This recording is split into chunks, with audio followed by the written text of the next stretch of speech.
కంచిపట్టు సారీకి మనం కుందన్ జ్యువెలరీ లాగా అన్నీ వేసుకోవాలన్నా కూడా ఇప్పుడున్న గోల్డ్ రేట్కి మనం కొనుక్కోలేం కదా. అలాగే మగ్గం వర్క్లో మనం చేసుకొని గోల్డ్ లాగా లుక్ ఇచ్చుకొని అనమాట, నెక్కి హై నెక్ ఇచ్చి ఆ కంచిపట్టు సారీకి మేము ఇచ్చామన్నమాట. హ్యాండ్కి కూడా కుందన్ అండ్ జ్యువెలరీ వర్క్ కాన్సెప్ట్తో మేము తీసుకొచ్చాము. ఇది హ్యాండ్కి ఏమో దండవంకి స్టైల్లో వచ్చిందనమాట. అప్పర్కి కిందన కంచి బార్డర్ యూజ్ చేస్తాం.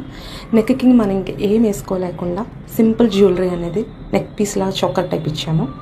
హ్యాండ్కి ఇది ఒకటి చిన్న బుటీస్ అండ్ కిందకి చిన్న లాకెట్ టైప్ వచ్చి వచ్చింది. ఇది బ్యాక్ మళ్ళీ కంచి పట్టు ఏదైతే ఉంటుందో టూ వైపు ఏదైతే బార్డర్ ఇస్తాడో దాన్ని వెనకాతలో యూజ్ చేసాము. అక్కడక్కడ బుటీస్ అనేది యూజ్ చేసాము. ఓవరాల్ అనమాట. మీకు ఇలాంటి జ్యువెలరీ వర్క్స్ కావాలి అనుకుంటే కనుక మేము స్క్రీన్ మీద ఉన్న మా రిమోనియల్ బుటిక్ నెంబర్ అనేది మీకు ఇచ్చాము. మీరు వాట్సాప్ చేసేయచ్చు మాకు.